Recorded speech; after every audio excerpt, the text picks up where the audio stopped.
End game encore का trailer और ये मूवी जितना तुम सोच रहे हो उतनी सीधी नहीं है। एंड गेम में एंशिएंट वन इस सीन में ब्रूस को जो वार्निंग दे रही थी वो एक्चुअल में यही कह रही थी कि ये ड्रामे मत कर वरना डूम्सडे होगा, और वही हुआ। क्योंकि अगर आप किसी रियलिटी से एक इन्फिनिटी स्टोन हटा देते हो तो एक अल्टरनेट रियलिटी बन जाती है। ब्रूस ने कहा कि हम स्टोन को अगर वापस उसकी जगह रख दें आकर तो ये अल्टरनेट टाइमलाइन नहीं बनेगी, लेकिन जिस मोमेंट पर स्टोन हटेगा उसी मोमेंट पर अल्टरनेट रियलिटी बन जाएगी, और फिर उस अल्टरनेट रियलिटी से वापस उस ओरिजिनल रियलिटी में जहां से स्टोन उठाया गया था वहां पर वापस आकर स्टोन को नहीं रखा जा सकता। ये नामुमकिन है। और यही चीज एंशिएंट वन ब्रूस को समझाना चाहती थी, लेकिन ब्रूस नहीं माना। और डूम्सडे, विक्टर की फैमिली का मारा जाना, ये सारा खेल उसी का है। इवन इसीलिए एंशिएंट वन भी एक विच बन चुकी है और बदला लेने डूम्सडे में आ रही है। बहुत क्रेजी चीज तुम्हें बताने वाला हूं एवेंजर्स एंड गेम एनकोर को लेकर। लेकिन आगे बढ़ने से पहले तुमसे एक पर्सनल रिक्वेस्ट की डूम्सडे आने तक मैंने भी इस चैनल पर 100 के सब्स का टारगेट रखा है, जो तुम्हारे एक सब्सक्राइब के बिना पॉसिबल नहीं है boss. So if you are new to the channel do subscribe it, ताकि ऐसे ही सारी लेटेस्ट और क्रेजी लीक्स और अपडेट्स हमेशा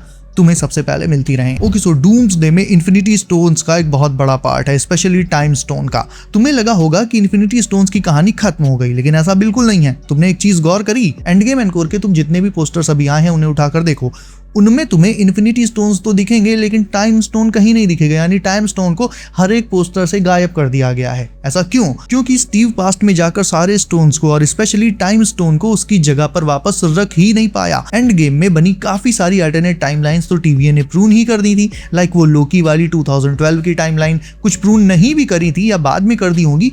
कहने का मतलब ये है कि एंड गेम में जब ब्रूस ने एंशिएंट वन से दावा किया था कि वो सारे स्टोन्स को वापस उनकी जगह पर रख देगा, तो ये एक्चुअल में खोखला दावा था। क्योंकि एवेंजर्स स्टोन्स उठाने के बाद पहुंच गए थे एक अल्टरनेट टाइमलाइन में, और फिर उस अल्टरनेट टाइमलाइन से वापस ओरिजिनल टाइमलाइन में जाकर एकदम मिली सेकंड तक एक्यूरेट उसी जगह पर वापस रखना होता है जिस मोमेंट पर उन्हें उठाया गया था। और ऐसा कर पाना मुमकिन ही नहीं था। इसीलिए एंड गेम के एंड में जब स्टीव पेगी के साथ था इस सीन में, इस टाइम इन्फिनिटी स्टोन्स अभी भी स्टीव के पास थे, क्योंकि वो उन्हें वापस रख ही नहीं पाया था। फिर लोकी आया, उसने स्टीव और पेगी को 616 से 828 यूनिवर्स में ट्रांसफर कर दिया, और साथ में ट्रांसफर कर दिए स्टीव के पास मौजूद इन्फिनिटी स्टोन्स। वो स्टोन्स भी चले गए 828 यूनिवर्स में। और उसके बाद डूम जब अपना रूटीन एक्सपेरिमेंट कर रहा था जिसमें साइंस और मैजिक दोनों इन्वॉल्व थे, उस एक्सपेरिमेंट में एक एनोमली हुई, एक गड़बड़ हुई, जिसकी वजह भी वो इन्फिनिटी स्टोन्स थे जो स्टीव अपने साथ 828 यूनिवर्स में ले आया था। डूम का एक्सपेरिमेंट फेल हुआ और एक एक्सप्लोजन हुआ जिसमें उसकी पूरी फैमिली मारी गई। डूम खुद बच तो गया, लेकिन उसका चेहरा पूरी तरह से बेकार हो गया। उसके बाद 828 यूनिवर्स की एंशिएंट वन ने विक्टर को ढूंढा, वो उसे तिब्बत ले गई, वहां पर उसे सॉर्सरी सिखाई, उसे जितना हील कर सकती थी हील किया, ठीक उसी तरह से जैसे 616 की एंशिएंट वन ने स्ट्रेंज के साथ किया था। 828 की एंशिएंट वन ने विक्टर की एक आर्मर बनाने में हेल्प करी, एक मैजिकल आर्मर जो कि है उसका डॉक्टर डूम आर्मर। याद करो, मैंने तुम्हें बताया था कि विक्टर वॉन डूम अपने यूनिवर्स का सॉर्सरर सुप्रीम भी है, तो सॉर्सरर सुप्रीम वो ऐसे नहीं बन सकता बिना एंशिएंट वन के सॉर्सरी सिखाए। एंड गेम में जब ब्रूस ने एंशिएंट वन से ये कहा था कि स्ट्रेंज ने टाइम स्टोन थानोस को क्यों दे दिया, तो ये सुनते ही एंशिएंट वन अचानक से रुक सी गई थी। उसे सब कुछ समझ में आ गया था कि मैटर सिर्फ उसके यूनिवर्स तक लिमिटेड नहीं है। खुद सोचो, अपना डॉक्टर स्ट्रेंज डॉक्टर डूम को क्यों ज्वाइन कर रहा है जबकि डॉक्टर डूम के साथ एंशिएंट वन पहले से है। यही चीज अपने 616 यूनिवर्स की एंशिएंट वन को भी रियलाइज हो गई थी। इसीलिए फिर आगे उसने ब्रूस से बहस नहीं करी, उसने बस आखिरी लाइन यही कही कि strange is meant to be the best of us, यानी स्ट्रेंज का मुकद्दर है हम सबसे बेहतर होना। तो वो ये बात समझ गई थी कि स्ट्रेंज के मुकद्दर में डूम का साथ देना लिखा है, और समहाउ एंड में स्ट्रेंज डूम को भी बिट्रे करके उससे भी आगे निकल जाएगा, और एंड में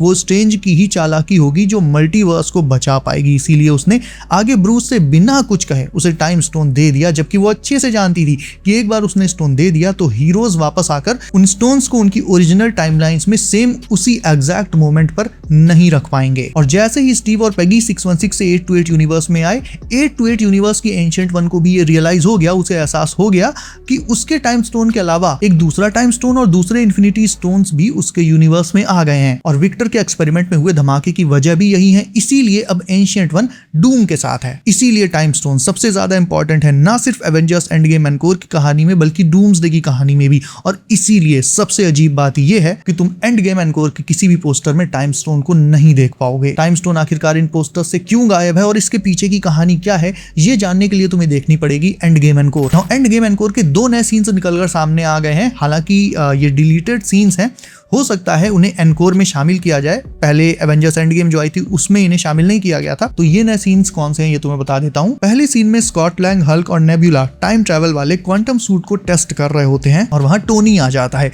दूसरे सीन में पेपर और टोनी अपने उस नए घर में जो जंगल में था वहां बात कर रहे होते हैं। लेकिन इससे भी जरूरी बात तुम्हें बता दूं, और एक ऐसी बात जो तुम्हें किसी ने नहीं बताई, जैसे स्टीव रॉजर्स का पास्ट में जाकर रुकना, इस चीज ने डूम्सडे को सेटअप किया। ठीक उसी तरह से एंड गेम में टोनी की डेथ सेटअप करेगी सीक्रेट वॉर्स को। यानी एंड गेम ही वो मूवी है जिसके दो अलग अलग सीन्स ने डूम्सडे और सीक्रेट वॉर्स को सेटअप किया है। और ये चीज फुल ऑन सेंस बनाती है, क्योंकि तुम सोच कर देखो, स्टीव रॉजर्स के पास्ट में जाने की वजह से डूम्सडे हो रहा है, ठीक है, और इसीलिए स्टीव रॉजर्स का जो रिटर्न है वो भी डूम्सडे में हो रहा है।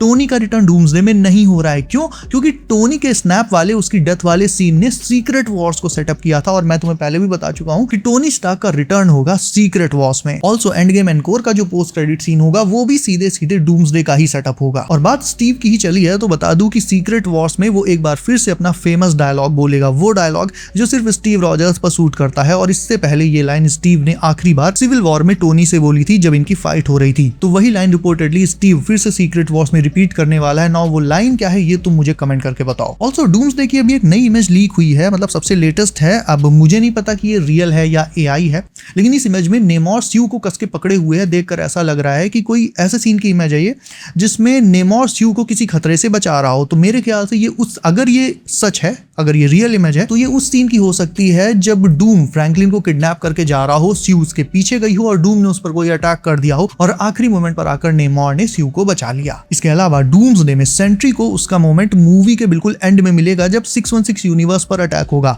जैसा कि हम सब जानते हैं कि सेंट्री अपनी स्ट्रेंथ से इंकर्जन रोकने वाला है, तो यही उसका सबसे बड़ा मोमेंट भी होगा और ये मोमेंट आएगा मूवी के एंड में। सुनने में आ रहा है कि डूम्सडे का एक जो पहले वाला कट था उसमें सेंट्री के काफी सारे मोमेंट्स थे, मतलब पूरी मूवी में थे। लेकिन अब जो करंट वाला वर्जन है उसमें सेंट्री का जो बिग मोमेंट होगा वो आएगा मूवी के बिल्कुल आखिर में। तो मैं बता दूं कि सेंट्री पूरी मूवी भर दूसरे हीरोज की तरह एक यूनिवर्स से दूसरे यूनिवर्स में नहीं जाएगा, वो 616 यूनिवर्स में ही रुकेगा, क्योंकि एंड में 616 यूनिवर्स पर जो अटैक होगा उससे सेंट्री और कुछ दूसरे हीरोज ही निपटेंगे। 616 में रुकने वाले हीरोज की टीम में सेंट्री के अलावा विजन और स्टार लॉर्ड जैसे हीरोज होंगे। फाइनल बैटल के टाइम चारों तरफ अफरा तफरी मच जाएगी हर एक यूनिवर्स में। लाइक 828 में लैथवेरिया में तो घमासान मचा होगा।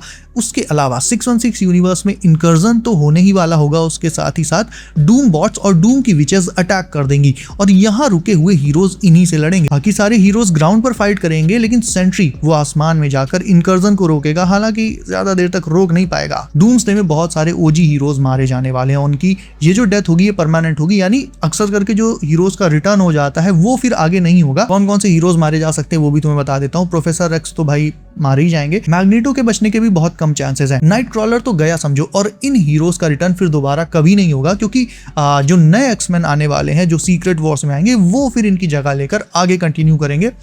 सो गाइस, तुम्हें कैसी लगी ये सारी क्रेजी लीक्स और अपडेट्स कमेंट करके मुझे अभी बताओ। इसके अलावा वीडियो को अभी तक लाइक नहीं किया है तो इसे भी लाइक करके चैनल कर लो, सब नोटिफिकेशंस कॉल पर डालना कतई मत भूलना, ताकि आने वाली लेटेस्ट लीक्स और अपडेट्स तुमसे कभी भी मिस ना हो। सो बी सेफ गाइस, अपना ख्याल रखिएगा। मेरा नाम है Himanshu and as always I will see you in next one.